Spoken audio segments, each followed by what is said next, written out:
खबर के प्रायोजक हैं राजीव गांधी यूथ कंप्यूटर साक्षरता mission, Upadhyay market, Barhan road, Edmatpur, जहां सब्सिडिटी पर कराए जा रहे कंप्यूटर कोर्स और मिलेगा भारत सरकार द्वारा मान्यता प्राप्त डिप्लोमा का प्रमाण पत्र। फिल्म दृश्यम की तरह कानपुर में हत्या और फिर 5 फीट जमीन के अंदर लाश को दफनाने का मामला देश भर में चर्चा का विषय बना हुआ है।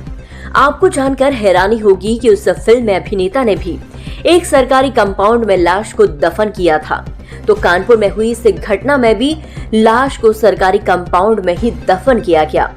फिल्म में भी जून का महीना था, इस घटना में भी जून का महीना था, लेकिन फर्क सिर्फ इतना रहा कि इस कहानी का अंत फिल्म से बिल्कुल उल्टा रहा, जहां अपराधी पुलिस की गिरफ्त में आ गया, जिसके बाद उसके द्वारा खोले गए राज सुनकर सारा पुलिस महकमा हैरान और दंग रह गया।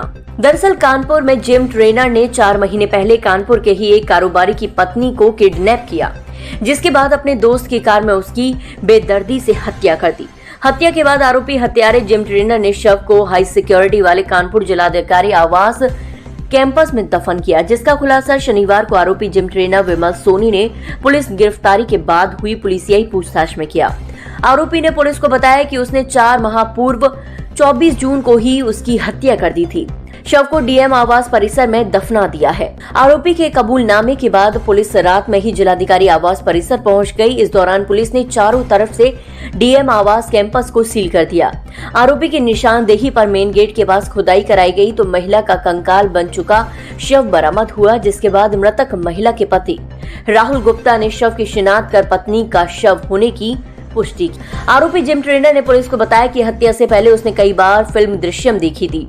यही वजह है कि उसने लाश को डीएम कैंपस में दफनाया ताकि कभी किसी को शक न हो। आरोपी जिम ट्रेनर ने बताया कि हत्या से पहले उसने 15 से 18 बार अजय देवगन की फिल्म दृश्यम मूवी देखी, जिसके बाद 24 जून को महिला जिम से निकली तो आरोपी ने कार से उसका पीछा किया, जिसके बाद कार में बैठते ही महिला ने जिम ट्रेनर से जब उसकी शादी के बारे में बात की तो उससे हॉट टॉक हुई। गुस्से में आरोपी ने उस महिला के गले पर पंच मारा, जिसके बाद वो बेहोश हो गई और इस दौरान उसकी मौत हो गई। आप सभी को अवगत होगा कि एक 24 जून 2024 को एक थाना कोतवाली में मुकदमा लिखा गया था 328/366।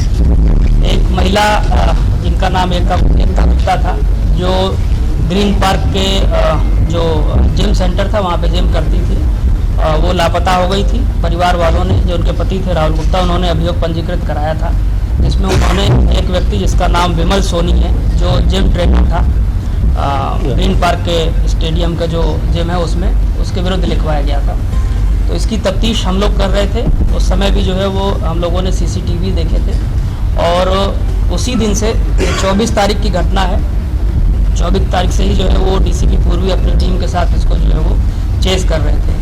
इस पर अभी जब इसकी गिरफ्तारी हुई है कल, तो इसके द्वारा ये बताया गया कि 24 तारीख की सुबह जो है वो जो एकता गुप्ता थी वो जिम आई थी। 7 बजे के आसपास सुबह जो है वो 6 बजे वो जिम आई है और जिम में कुछ देर जिम करने के बाद जो है इनका आपस में मैसेज एक्सचेंज हुआ और ये जिम के बाहर जो है जहाँ पे गाड़ी खड़ी थी इनकी पार्किंग में, वहाँ आपस में मिले हैं। मिलने के बाद जो है वो इनमें आपस में हॉट टॉक हुई। हॉट टॉक की जो वजह इसके द्वारा बताई गई है, जो एक्यूज है, कि इसकी शादी होने वाली थी, तिलक होने वाला था और कई अन्य महिलाओं से जो है ये बातचीत करता था। उसको लेकर के उन्होंने ऑब्जेक्शन किया कि तुम मेरी अन्य फ्रेंड से भी बात करते हो और उस तरह की बात थी। इसमें इनकी हॉट टॉक हुई और हॉट टॉक होने पे जो है इसने एक भूसा जो है वो महिला के गर्दन पे मारा, जिससे उनको चोट लगी और वो अनकॉन्शियस हो गई, ब्लीडिंग होने लगी नाक से। ये डर गया। डरने के बाद इसके पास, चूँकि उस समय वहाँ रस्सी भी मौजूद थी इसकी गाड़ी में और एक जो है वो चुन्नी थी, उससे इनका गला दबाया, जैसा कि इसने बताया है। ये बात अभी पोस्टमार्टम रिपोर्ट से वेरीफाई भी होगी।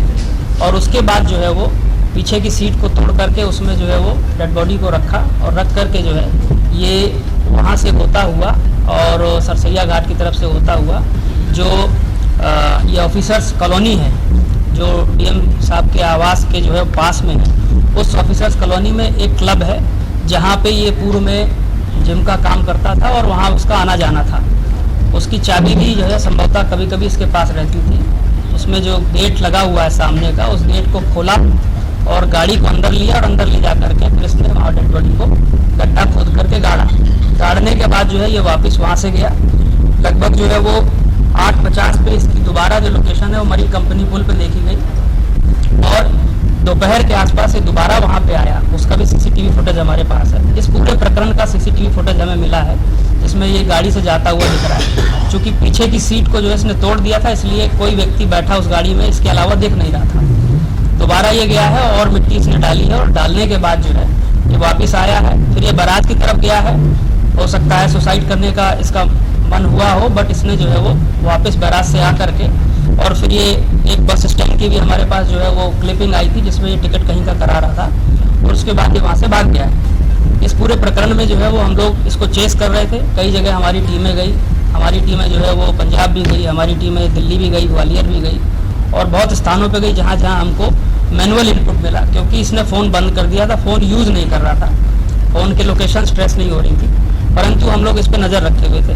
तो अभी पीछे जो है वो कुछ पारिवारिक संपर्क जब इसके परिवार के जनों से हुआ है तो उसके माध्यम से हमको जानकारी हुई। जानकारी होने पर जो है वो कल इसको गिरफ्तार किया गया। पुलिस के मुताबिक जहां पर शव दफनाया गया उस दीवार के ठीक पीछे डीएम गेट पर पुलिस 24 घंटे मौजूद रहती है। डीएम आवास के साथ ही अन्य प्रशासनिक अफसरों के आवास और जज कंपाउंड है। यहाँ अफसर बैडमिंटन खेलने आते हैं। आरोपी कुछ अफसरों को जिम ट्रेनिंग देता था, इस वजह से डीएम कंपाउंड में लगातार आता जाता था। जांच में ये भी सामने आया है कि उसका यहीं पर कमरा भी था। 8 से 10 घंटे यहीं बिताता था। Bureau report MBTV। अपने आसपास की हर खबर को सबसे पहले देखने के लिए MBTV चैनल को सब्सक्राइब करें और कमेंट बॉक्स में अपनी राय अवश्य दें। धन्यवाद।